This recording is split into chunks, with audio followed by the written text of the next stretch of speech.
Tonight, the head of the Met Police says officers won't be banging doors down on Christmas Day if there are too many people around for dinner. Well, cases continue to rise in the capital. We'll be reporting from Slough, which has the highest infection rate among 17 to 21-year-olds. Good evening. There is still more than a month to go before Christmas Day, and the government still hasn't told us what restrictions Londoners will have to live under once the lockdown is lifted on December the 2nd. And yet today, the capital's top cop, Metropolitan Police Commissioner Dame Cressida Dick, told us her officers have better things to do than interrupt family Christmas dinners to catch COVID rule breakers. Ria Chatterjee has more. Well, it's been just over a fortnight now since London, along with the rest of the country, went into lockdown. And despite the harsher restrictions we're all living under, infection rates have continued to rise in the capital. Martin Stew reports from Slough, a COVID hotspot, which has the highest infection rate among younger people. Well, joining me now is Professor Susan Mickey, who is a member of the government's COVID behavioural science team, which of course feeds information into the Scientific Advisory Group for Emergencies, or SAGE. Professor Mickey, thank you so much for talking to us this evening. We still don't know exactly what's going to happen at Christmas. We've heard Matt Hancock says he's looking into ways to making a sections. Whatever happens this Christmas, it could involve a mixing of households, and it seems potentially that could be a recipe for disaster.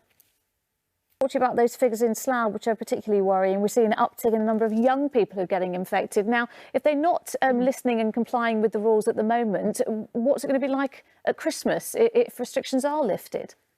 Well, we don't. Thank you very much for talking to us this evening. Thank you. Pleasure. Well, the Chancellor is being urged to help an estimated 200,000 self-employed Londoners, some of whom haven't received a penny from the government's COVID bailout scheme. Sadiq Khan today joined forces with mayors from northern cities, asking Rishi Sunak to step in with financial support for those suffering from the fallout of the virus, as Sam Holder reports. Still ahead this evening, we hear from the feminist. First, to a story of hope and the teenager who will be going to Singapore for experimental cancer treatment. Kiran Talluri from northwest London is 16 and has a very rare form of leukemia which can't be treated here. But thanks to an immense campaign, nearly £400,000 has been raised to help pay for his therapy. Carolyn Sim reports. Now, before we speak to our next guest, here's a reminder of one of his greatest moments on the pitch. See you there in your England shirt. Yeah, that's right. I've got Shirt Day and how it raises money for bowel cancer research. Yeah, well, it's football. And when you found out the news as well, I mean, it has such a huge impact on your family, doesn't it? It's really scary to hear those words, that you have cancer. Oh, it's very... Let's talk about Bobby Moore now. Of course, captain of that famous 1966 World Cup England winning team. Now, he died from bowel cancer. He was just 51 years old, wasn't he? Which is, it's just really young, isn't it?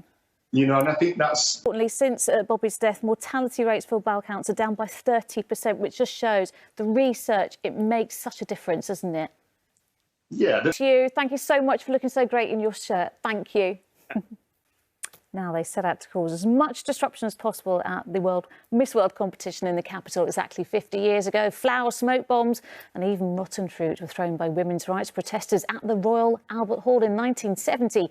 Today, they return to the scene of their protests, as Katie Barnfield reports. The ITV News continues at 6:30. Here's Charlene.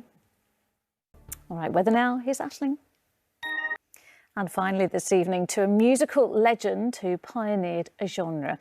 Fela Kuti became famous the world over for his fusion of traditional West African music with funk and jazz. From Nigeria, he originally came to London to study medicine, but he chose music instead. Well, today he was honoured with a plaque in Greenwich. Antoine Allen reports on the father of Afrobeat. And that is it for now. We are back at the later time of 11 o'clock tonight. But stay tuned for the ITV Evening News next. But from me and all of the London team, bye-bye.